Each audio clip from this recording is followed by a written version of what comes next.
បាទសួស្តីជួបគ្នាទៀតហើយបងស្រីចូលរួមជ្រាបលេខសប្បាយៗទាំងអស់គ្នាណា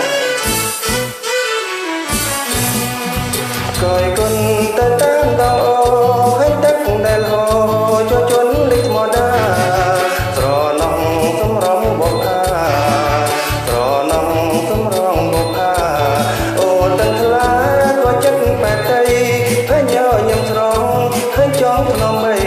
ជាតិនេះគ្មានស្រីសុខស្រីវិញល្អជាងជាតិនេះគ្មានស្រីសុខស្រីវិញល្អជា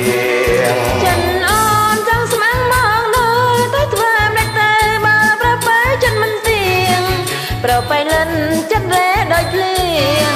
ប្របែលិនចិត្តរេដោយភ្លៀងប្រសំជ្រៀងលងលំស្នេហាយកប្រាំតែស្រីក្តិចតងមកផា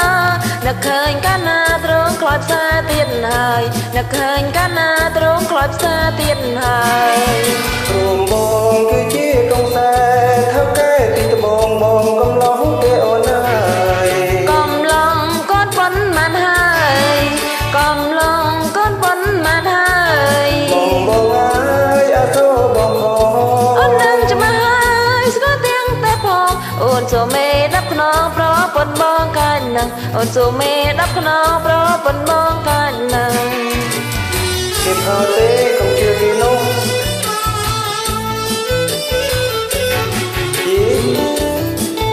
ថ្ងៃនេះជ្រុំបាត់អស់ត្បូងទន្ទឹមមួយគ្រាប់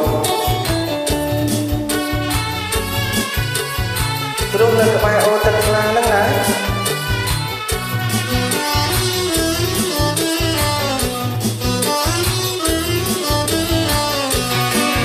កយគុណទៅតាមដងអូហើយទឹកដែលហូរជួយជន់លេខធម្មតាស្រណងសម្រងបុកខាស្រណងសម្រងបុកខាអូទាំងថ្លាក៏ចិត្តបែកទៅហើយញញឹមស្រងឃើញចង់ថ្នមអីជាតិនេះគ្មានស្រីសុខស្រីវិញល្អជាងជាតិនេះគ្មានស្រីសុខស្រីវិញល្អជាងចិនអូនចង់ស្មាំងមកដែរតែធ្វើនេះទៅបើប្របែចិនមិនទៀងប្របែលិនចិត្តរេដោយភ្លៀងប្របែលិនចិត្តរេដោយភ្លៀងសសំជ្រៀងលងលំស្នេហាយកប្រាំងតែស្រីដាច់តងមកផានឹកឃើញកាលណាត្រង់ខ្លោចផ្សាទៀតហើយនឹកឃើញកាលណាត្រង់ខ្លោចផ្សាទៀតហើយរួមបងគឺជាកងសែថៅកែទីត្បូងបងកំឡោះទេអូនអើយកំឡងកូនប៉ុនបានហើយកំឡងកូនប៉ុនបានហើយបងអូនអើយអើសូរបងហូអូននឹងច្បាស់ហើយស្គាល់ទាំងតែផងអូនសូមេ10ខ្នងប្រពន្ធបងកាច់ណាអូនសូមេ10ខ្នងប្រពន្ធបងកាច់ណាបាទអរគុណច្រើនសម្រាប់ការចូលរួម